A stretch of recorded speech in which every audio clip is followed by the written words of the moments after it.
کے لمبے ترین انسان کا حیرت انگیز قصہ، جس کی لمبائی زمین سے آسمان تک تھی، جو لوگوں کو چیونٹیوں کی طرح مچل دیتا۔ اس عجیب و ترین انسان کا کس کے ہاتھوں دردناک شکست ہوئی، اس ویڈیو کو مکمل طور پر دیکھیے۔ فرعون کا دریائے نیل میں غرق ہونے کے بعد جب بنی اسرائیل کو اس کے ظلم و جبر سے نجات ملی، اس کے کچھ عرصے کے بعد اللہ رب العزت نے حضرت موسیٰ علیہ السلام کو حکم دیا کہ اے موسیٰ، ملک شام کی سرزمین سے ظالم اور جبر لوگوں کو نکال دو اور اسلام کے دشمنوں سے جہاد کرو، اور اپنے قوم کے 12 لوگوں کو بنی اسرائیل کا سردار مقرر کر دو تاکہ لوگ ان کی اطاعت کریں اور اللہ کے حکم کا فرما بردار رہے۔ چنانچہ حضرت موسیٰ علیہ السلام نے 12 قبیلوں میں سے 12 لوگوں کو انہی پر سردار مقرر کر دیا۔ چنانچہ جب حضرت ہارون علیہ السلام اور حضرت موسیٰ علیہ السلام اللہ کے حکم کے مطابق اپنی قوم اور سرداروں کے ہمراہ حنان کے مقام پر پہنچا تو حضرت موسیٰ علیہ السلام اپنے سرداروں کو حکم دیا کہ ملک شام جاؤ اور وہاں جا کر ظالم اور جابر لوگوں کے حالات معلوم کرو۔ جب انہوں نے وہاں جا کر وہاں کے حالات معلوم کیے تو ایک بہت بڑا قد و قامت والا انسان دیکھا جس کا نام اوج بن عنق تھا۔ یہ شخص حضرت آدم علیہ السلام کے زمانے سے لے کر حضرت موسیٰ علیہ السلام کے زمانہ تک زندہ رہا، اور اس کا قد 30,330 گز لمبا، اور وہ 350 سال زندہ رہا۔ اس کی ماں کا نام صفورہ اور باپ کا نام عنق تھا۔ طوفان نوح علیہ السلام سے یہی انسان زندہ بچا تھا۔ اپنے قد و قامت کی وجہ سے یہ طوفان نوح میں نہ ڈوبا، اور پانی کی تہہ سے مچھلی کو پکڑ کر اپنی لمبائی اور قد و قامت کی وجہ سے سورج کی گرمی سے مچھلی کو بھون کر کھاتا۔ جب سرداران کو اوج بن عنق نے دیکھا تو پوچھا، تم کون ہو اور کہاں سے آئے ہو؟ جب سردار نے اپنے حالات بیان کیا تو وہ انہیں پکڑ لیا اور پکڑ کر اپنی بیوی کو دکھانے کے لیے آیا اور کہنے لگا کہ یہ سردار مجھے مارنا چاہتے ہیں۔ تو وہ انہیں زمین میں گاڑ کر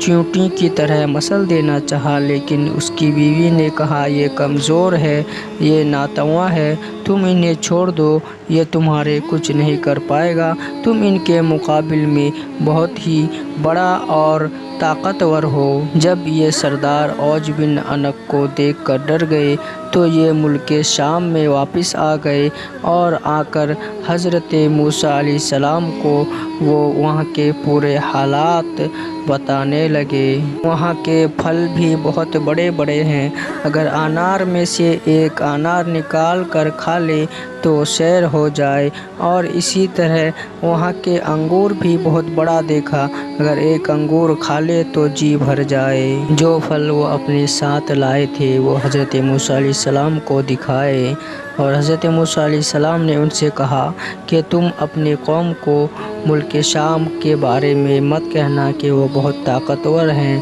کیونکہ وہ تو پہلے سے ہی بزدل ہیں جہاد کے بارے میں، اگر وہ یہ سنیں گے تو اور بھی گھبرا جائیں گے۔ اور جو سردار ان سے عہد کیے تھے ان میں سے صرف 2 ہی سردار اپنے عہد پر وفا رہے، اور ان میں سے 10 سرداروں نے عہد شکنی کی،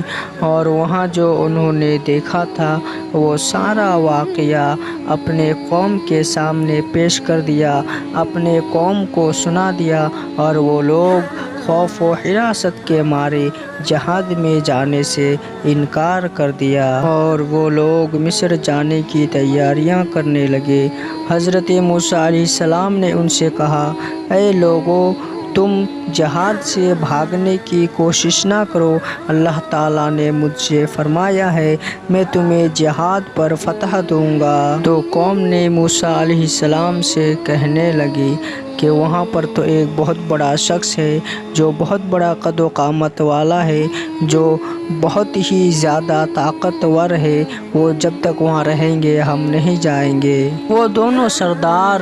یشود بن نوت اور قانوت بن قتادہ جو اپنے وعدے پر وفا تھے وہ اپنی قوم کو سمجھانے لگے اور اپنی قوم سے کہنے لگے، اے لوگو تم ان پر حملہ کر دو اور تم جہاد کے لیے نکل جاؤ۔ اللہ تعالیٰ نے حضرت موسیٰ سے وعدہ کیا ہے کہ وہ تمہیں ان پر فتح دے گا، جس طرح فرعون اور فرعونی کے اوپر اللہ تعالیٰ نے فتح دیا تھا۔ قوم نے حضرت موسیٰ علیہ السلام سے کہنے لگا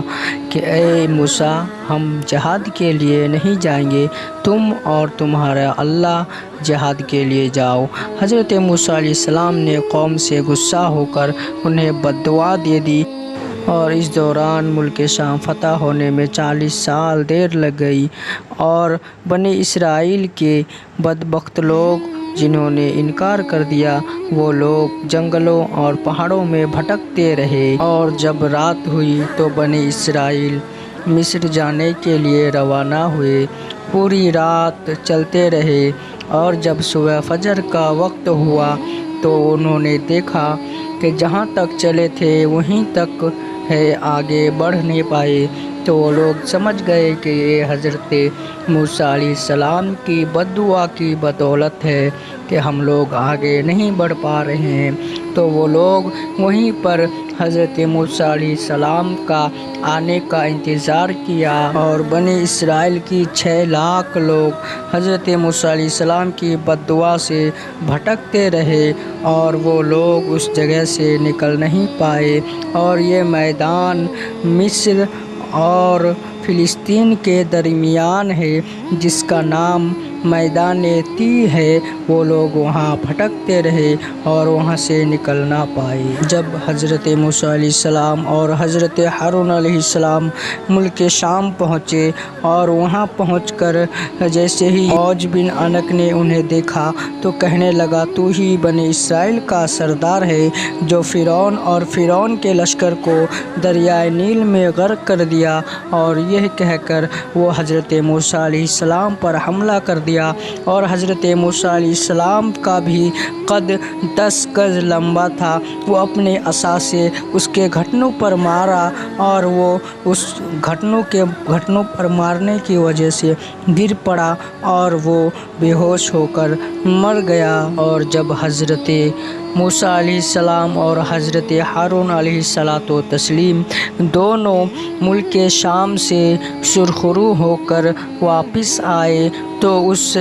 اوج بن عنق کے لاش کو، اس ڈھانچے کو سمندر میں رکھ دیے، اور وہ ڈھانچہ سمندر میں کئی عرصوں تک پل کا کام آیا۔ اور اس واقعہ میں یہ راز پوشیدہ ہے کہ اللہ تبارک و تعالیٰ کی طاقت بہت بڑی طاقت ہے، اللہ کی نصرت بہت بڑی نصرت ہے، جس کے ساتھ اللہ کی نصرت ہے وہی کامیاب و کامران ہے۔